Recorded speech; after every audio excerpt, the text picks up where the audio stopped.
I didn't start this fight. I just got tired of watching my yard slowly disappear under someone else's mess. And at some point, you realize it's not about snow anymore. It's about respect and how long you're willing to let someone walk all over you before you decide you've had enough.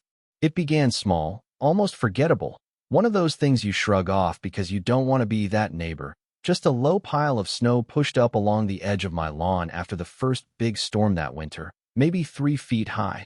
Nothing dramatic. And honestly, I remember standing by the window with a cup of coffee thinking, all right, new plow company next door, probably don't know where the property line is. It happens. No big deal. Except it didn't stop. Every snowfall after that, like clockwork, I'd hear the scraping metal before sunrise, that harsh grinding sound of a plow blade cutting across asphalt, and then the engine revving, and then, without fail, the slow push right into my yard. At first it was just snow, clean enough, but over time it changed, got heavier, darker, packed with salt and gravel. And then the trash started showing up, like the parking lot itself was being dumped piece by piece onto my property. Cigarette butts, crushed soda cups, random scraps of plastic. And one morning, I found a single sneaker half buried in ice like some kind of frozen evidence that nobody cared where their mess ended up. I remember crouching down, picking it up, and just staring at it like, how does a whole shoe end up in my yard? You know, what kind of place are they running over there? And that's when the irritation started turning into something sharper, something that sat with me even when I wasn't looking out the window. By mid-January, my lawn wasn't a lawn anymore. It was a ridge of gray, compacted snow that refused to melt, a cold, ugly border that didn't belong to me, but somehow was my problem now. And I kept thinking, maybe they'll notice, maybe someone will fix it, but nobody did. So I made the call. The shopping plaza next door wasn't huge, just a strip of businesses, a grocery store, a laundromat, a takeout place that always smelled like fried oil. The kind of place that's busy enough to matter, but not important enough for anyone to care too much about details. I got bounced around on the phone like a pinball. Hold please, let me transfer you. Over and over until I finally landed on a guy named Carl Whitaker, who sounded like he'd been interrupted in the middle of something more important, his voice flat, impatient. I explained everything, calmly at first, told him about the snow, the debris, how it kept happening. And there was this pause on the line, like he was deciding how much effort I was worth. Then he said, yeah, I'll take a look into it. Just like that. No questions, no concern. I thanked him anyway, because that's what you do, right? You try to keep things polite, give people a chance to do the right thing. And for a few days, I actually believed maybe that would be the end of it. But then the next storm hit, and the next morning I heard it again, that scraping, that engine, and I didn't even need to look out the window because I already knew. They did it again. This time I didn't wait. I called back immediately, same transfers, same hold music, until Carl picked up again. And this time there was a slight edge in his voice, like he recognized my number and already didn't want to deal with it. I told him nothing had changed, that the plows were still dumping everything onto my property, and he sighed, not even trying to hide it, and said, look, we hire a contractor for snow removal. They're doing their job. If you've got an issue, you'll need to take it up with them. And that was the moment something shifted, because it wasn't just the problem anymore. It was the way he said it, like I was being unreasonable for even bringing it up, like I was asking for something extra instead of just asking them not to use my yard as their dumping ground. So I called the plow company. Different voice, different tone, but somehow worse. The guy on the other end sounded amused, like this was routine for him. I explained the situation again, probably a little less patient this time, and he cut me off halfway through and said, we follow the property lines, man. Just like that. I told him they weren't, that they were pushing snow directly onto my land, and he laughed, actually laughed, and said, then prove it. And I remember standing there in my kitchen, phone in hand, just staring at the wall after he said that, because up until that point I was still thinking this could be handled with a couple of phone calls, maybe a conversation, maybe someone taking responsibility, but that sentence, prove it, that changed the whole game. It turned something annoying into something personal. And the truth is, I could have let it go. I really could have. A lot of people probably would have. But there's a point where letting things go starts to feel like you're giving something up, like you're quietly agreeing that your space, your property, your time, none of it matters as much as someone else's convenience. And I wasn't okay with that. Not anymore. So I did exactly what he said. I decided I was going to prove it. So I did what most people don't bother doing. I went and made it official. I hired a surveyor. Cost me $800, which, at the time, felt ridiculous just to settle what I already knew in my gut. But there's something about putting lines on paper, about turning a feeling into proof, that changes everything. The surveyor's name was Mike. Older guy, quiet, the kind of person who doesn't waste words, just shows up, sets his tripod, and lets the measurements speak for themselves. It was freezing that morning, one of those sharp, dry, cold days where your breath hangs in the air, and I stood there watching him work, hands in my pockets, trying to convince myself this wasn't overkill, but deep down I knew it wasn't about the snow anymore. It was about drawing a line that someone else had been ignoring for a long time. Mike worked the perimeter slowly, methodically, checking old records, lining everything up with the original plat maps, and every so often he'd glance over at the parking lot behind my house, like he was already seeing something I hadn't fully grasped yet. After a couple hours, he walked back toward me, folded his gloves, and said, "You're not gonna like this, or maybe you are." That got my attention. He showed me the preliminary markings first, little flags in the ground that didn't line up the way I expected. They didn't just hug the edge of my lawn. They cut straight through part of the shopping plaza's back lot. I remember blinking a couple times, thinking maybe I was reading it wrong, but then he laid it out plain. "Their lot's over your line, by about 6 feet. 6 feet doesn't sound like much until you see what fits inside it." We walked it together, step by step, and that 6-foot strip wasn't empty space. It was everything. A row of parking spots, part of their loading area, even the corner where their dumpsters sat, all of it technically sitting on my property. And not just in one spot, the entire back edge. It had been like that for years. Mike told me, based on the wear and the layout, probably over a decade, maybe longer. 15 years, give or take. I just stood there for a minute, looking at it, really looking this time, and suddenly all those little things started clicking into place. Why the snow always ended up on my side. Why nobody ever questioned it. Why they acted like it was normal. Because, to them, it was. They'd been using that space so long it stopped feeling like it belonged to anyone else.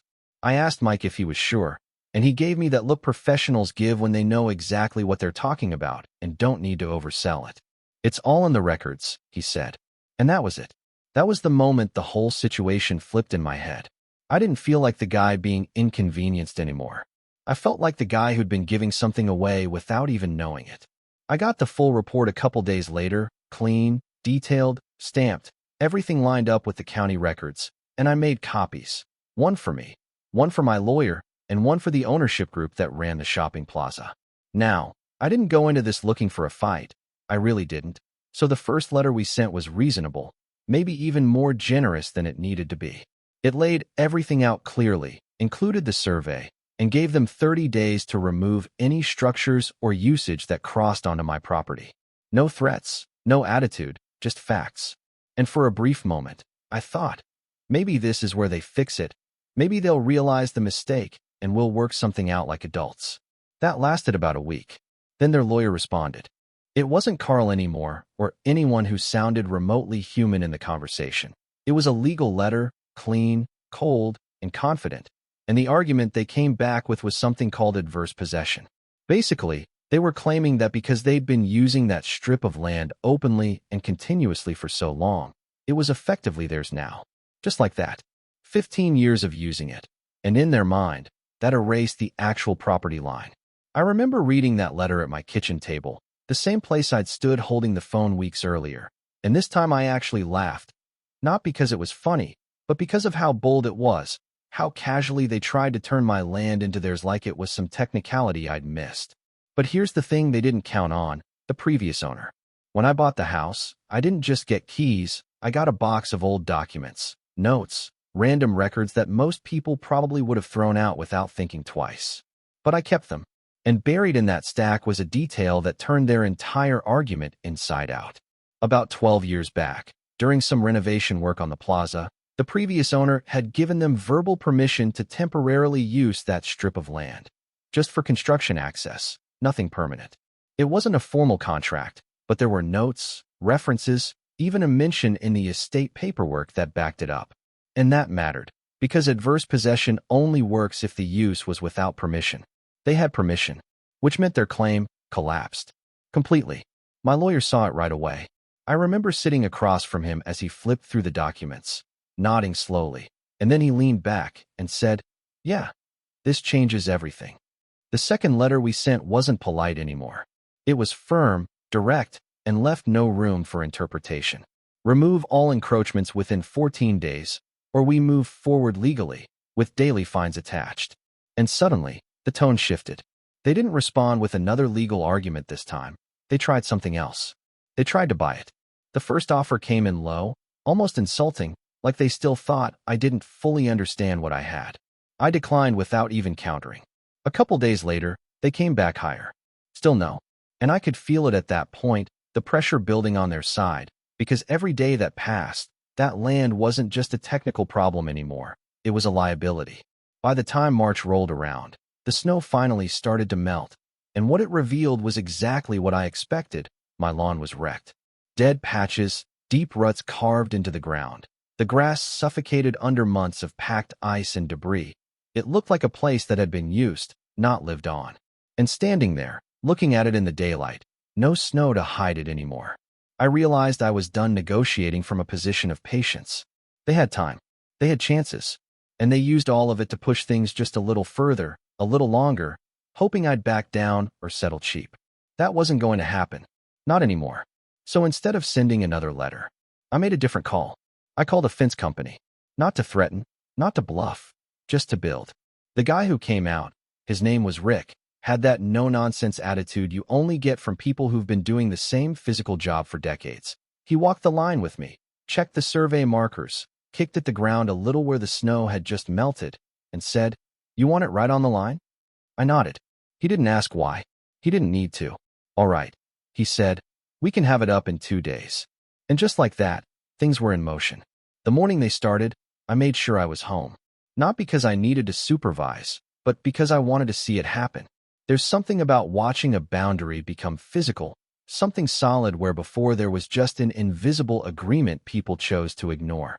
The crew worked fast, metal posts going in with that heavy thud that echoes through the ground, each one marking a point that couldn't be argued with anymore. And the thing is, the fence didn't look dramatic. It wasn't tall, it wasn't aggressive, just a simple chain-link line, clean, straight, exactly where it was supposed to be. But what it did, that was dramatic. Because the moment it went up, it cut straight through their operations like a blade. 12 parking spaces, gone. Not blocked, not inconvenient, gone. Half their loading area, unusable. And the dumpster, the one that had been sitting there for years like it belonged, was now trapped on my side of the fence, completely inaccessible from their lot. I remember standing there, hands in my jacket, just looking at it, and for the first time in weeks, I felt calm. Not angry, not frustrated, just calm. Because I hadn't taken anything from them. I'd just taken back what was mine. It didn't take long. Less than an hour after the crew packed up, my phone rang. I didn't even need to check the number. I answered anyway. It was Carl. And this time, there was no indifference in his voice. He was furious. "What the hell did you do?" No greeting, no pretense, just straight into it. I let him talk for a second, let him get it out, and then I said, evenly, "I built a fence on my property." There was a pause, not long, just enough for him to realize I wasn't going to match his tone. Then he came back louder, talking about how businesses were being affected, how deliveries couldn't get through, how customers had nowhere to park, like all of this had suddenly become my responsibility to fix. And that's when I said it, the same thing that had been sitting in the back of my mind since the beginning, the thing that tied it all together. "You shouldn't have been using my land." Silence. Not total. I could hear him breathing, but he didn't have an answer for that. So he shifted, tried to push it onto the plow company again, like that was still a valid angle. "This all started because of them," he said. And I just replied, "You hired them." That was it. That was the end of that conversation. He hung up. No resolution, no agreement, just a line drawn, finally acknowledged whether he liked it or not. 2 days later, I got another call. Different voice this time. Calm, measured, professional in a way that immediately told me this wasn't someone reacting. This was someone trying to solve a problem. Her name was Laura Bennett. She introduced herself as part of the ownership group, not just management, and right away she apologized. Not in a rushed, checkbox kind of way, but clearly, directly. This situation should have been handled better, she said. And for the first time since this started, it felt like I was talking to someone who actually understood the position they were in. We didn't argue. We talked. She asked what I wanted, and I told her. I wanted my property respected, I wanted my yard restored, and I wanted this to stop being something I had to think about every time it snowed. She listened. Then she made the first offer. $15,000 for an easement, a legal agreement that would allow them to keep using that strip of land. I didn't hesitate. I said no. Not aggressively, not emotionally, just no. She didn't push. She said she understood, and we ended the call there. A couple days later, she came back. 30,000. Still no. And here's the thing, it wasn't about squeezing them for money, not really. It was about resetting the balance. For months, maybe years, they'd been operating like that space was already theirs, like I didn't factor into the equation. If this was going to move forward, that had to change completely. About a week into it, she called again. This time, the tone was different, not desperate, but realistic. 50,000, she said, for a 10-year easement. And we'll cover everything else. I didn't respond right away. I let the silence sit for a second, not as a tactic, but because I was thinking about what this actually meant. Not just the money, but the terms, the acknowledgement, the shift in how this entire situation had been handled. Everything else? I asked, and she laid it out. Full restoration of my lawn, professionally done. An irrigation system installed. A privacy hedge along the fence line. Reimbursement for the survey. Legal fees covered. And a new snow removal contract with a strict clause. No dumping, no exceptions.